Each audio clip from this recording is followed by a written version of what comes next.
Welcome to Obsidian River Productions, where classic literature comes to life. Today, we present the final chapter of Nathaniel Hawthorne's timeless novel, The Scarlet Letter. Titled Conclusion, this chapter brings us to the end of a profound journey through guilt, redemption, and the complexities of the human heart. As we delve into these final pages, we reflect on the lessons and emotions this story has imparted. So sit back, relax, and let's uncover the final secrets and fates of our characters in this concluding chapter. Remember to subscribe to our channel for more literary explorations and hit the bell icon to stay updated with our latest releases. 24. Conclusion. After many days, when time sufficed for the people to arrange their thoughts in reference to the foregoing scene, there was more than one account of what had been witnessed on the scaffold. Most of the spectators testified to having seen on the breast of the unhappy minister a scarlet letter, the very semblance of that worn by Hester Prynne, imprinted in the flesh. As regarded its origin, there were various explanations, all of which must necessarily have been conjectural. Some affirm that the Reverend Mr. Dimmesdale, on the very day when Hester Prynne first wore her ignominious badge, had begun a course of penance, which he afterwards, in so many futile methods, followed out by inflicting a hideous torture on himself. Others contended that the stigma had not been produced until a long time subsequent, when old Roger Chillingworth, being a potent necromancer, had caused it to appear through the agency of magic and poisonous drugs. Others, again, and those best able to appreciate the minister's peculiar sensibility and the wonderful operation of his spirit upon the body, whispered their belief that the awful symbol was the effect of the ever-active tooth of remorse, gnawing from the inmost heart outwardly, and at last manifesting heaven's dreadful judgment by the visible presence of the letter. The reader may choose among these theories. We have thrown all the light we could acquire upon the portent, and would gladly, now that it has done its office, erase its deep print out of our own brain, where long meditation has fixed it in very undesirable distinctness. It is singular, nevertheless, that certain persons who were spectators of the whole scene, and professed never once to have removed their eyes from the Reverend Mr. Dimmesdale, denied that there was any mark whatever on his breast, more than on a new-born infant's. Neither, by their report, had his dying words acknowledged, nor even remotely implied the slightest connection on his part with the guilt for which Hester Prynne had so long worn the scarlet letter. According to these highly respectable witnesses, the minister, conscious that he was dying, conscious also that the reverence of the multitude placed him already among saints and angels, had desired, by yielding up his breath in the arms of that fallen woman, to express to the world how utterly nugatory is the choicest of man's own righteousness. After exhausting life in his efforts for mankind's spiritual good, he had made the manner of his death a parable, in order to impress on his admirers the mighty and mournful lesson that, in the view of infinite purity, we are sinners all alike. It was to teach them that the holiest among us has but attained so far above his fellows as to discern more clearly the mercy which looks down, and repudiate more utterly the phantom of human merit which would look aspiringly upward. Without disputing a truth so momentous, we must be allowed to consider this version of Mr. Dimmesdale's story as only an instance of that stubborn fidelity with which a man's friends, and especially a clergyman's, will sometimes uphold his character, when proofs, clear as the midday sunshine on the scarlet letter, establish him a false and sin-stained creature of the dust.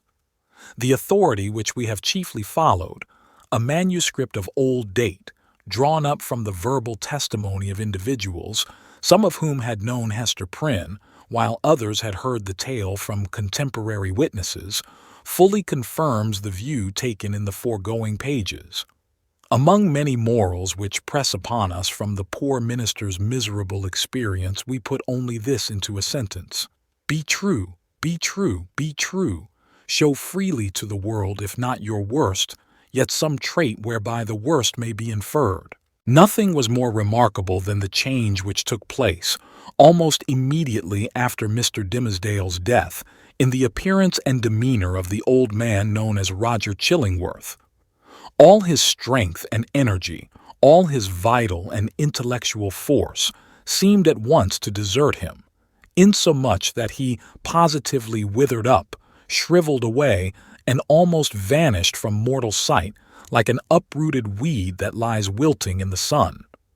This unhappy man had made the very principle of his life to consist in the pursuit and systematic exercise of revenge, and when, by its completest triumph and consummation, that evil principle was left with no further material to support it, when, in short, there was no more devil's work on earth for him to do, it only remained for the unhumanized mortal to betake himself whither his master would find him tasks enough, and pay him his wages duly. But to all these shadowy beings, so long our near acquaintances, as well Roger Chillingworth as his companions, we would fain be merciful. It is a curious subject of observation and inquiry whether hatred and love be not the same thing at bottom. Each, in its utmost development, supposes a high degree of intimacy and heart knowledge. Each renders one individual dependent for the food of his affections and spiritual life upon another. Each leaves the passionate lover, or the no less passionate hater, forlorn and desolate by the withdrawal of his subject. Philosophically considered, therefore, the two passions seem essentially the same, except that one happens to be seen in a celestial radiance, and the other in a dusky and lurid glow. In the spiritual world, the old physician and the minister, mutual victims as they have been, may unawares have found their earthly stock of hatred and antipathy transmuted into golden love. Leaving this discussion apart, we have a matter of business to communicate to the reader.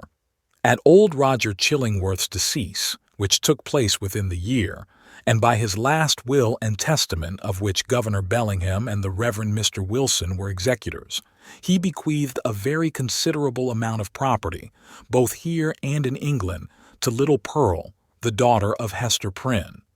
So Pearl, the elf child, the demon offspring, as some people, up to that epoch, persisted in considering her, became the richest heiress of her day in the New World.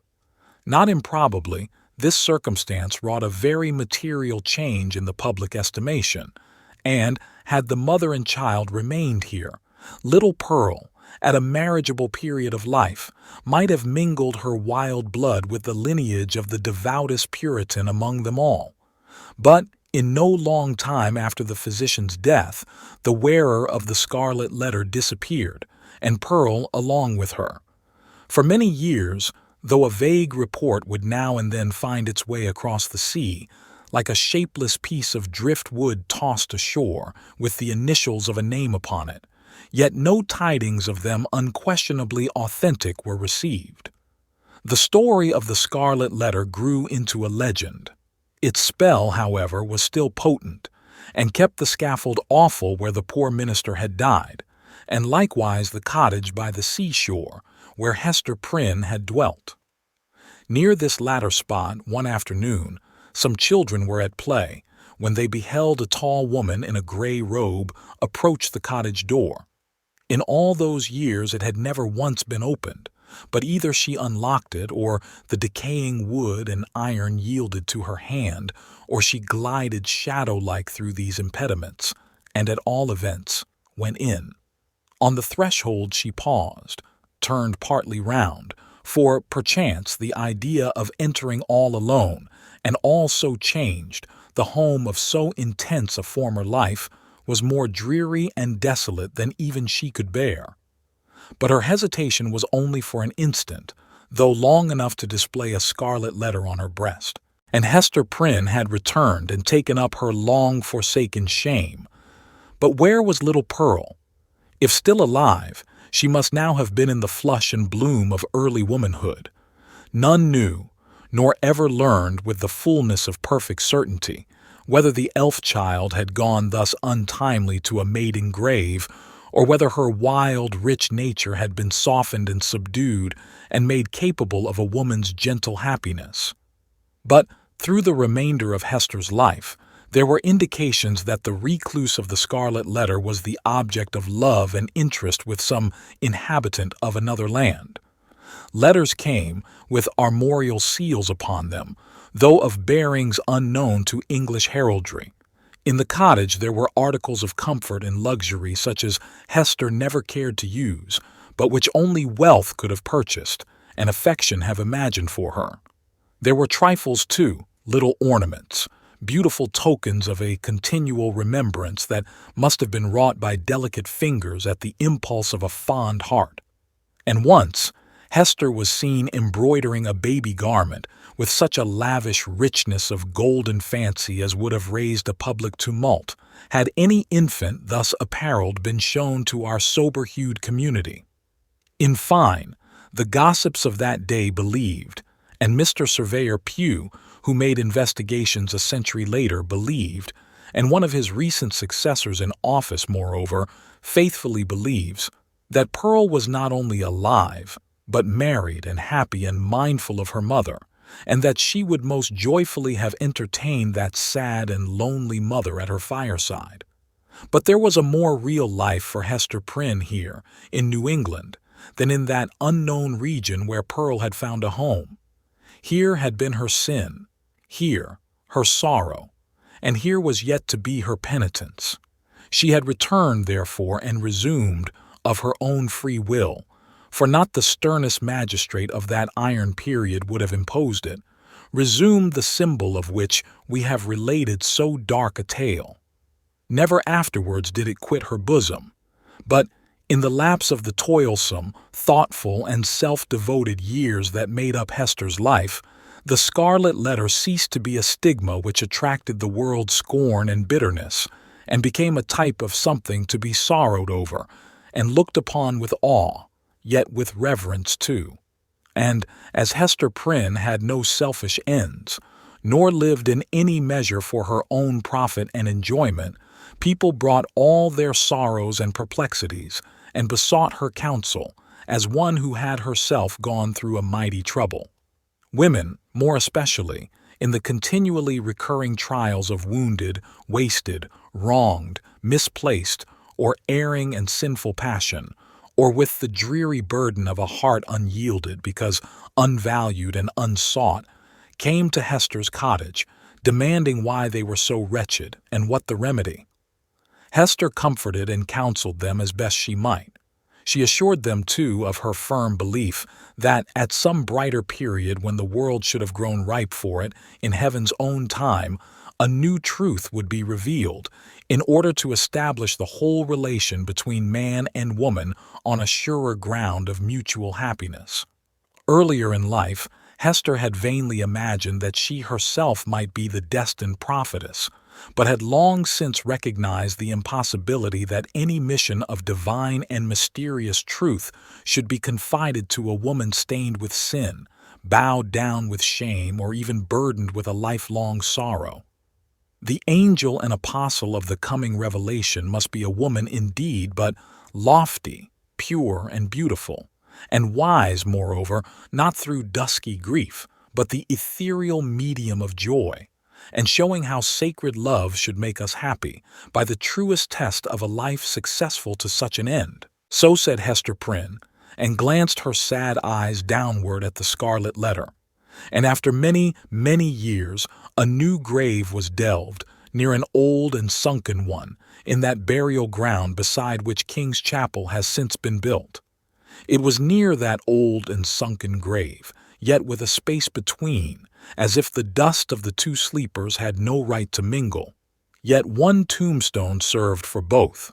All around there were monuments carved with armorial bearings, and on this simple slab of slate, as the curious investigator may still discern and perplex himself with the purport, there appeared the semblance of an engraved escutcheon. It bore a device, a herald's wording of which might serve for a motto and brief description of our now concluded legend. So somber is it and relieved only by one ever-glowing point of light gloomier than the shadow.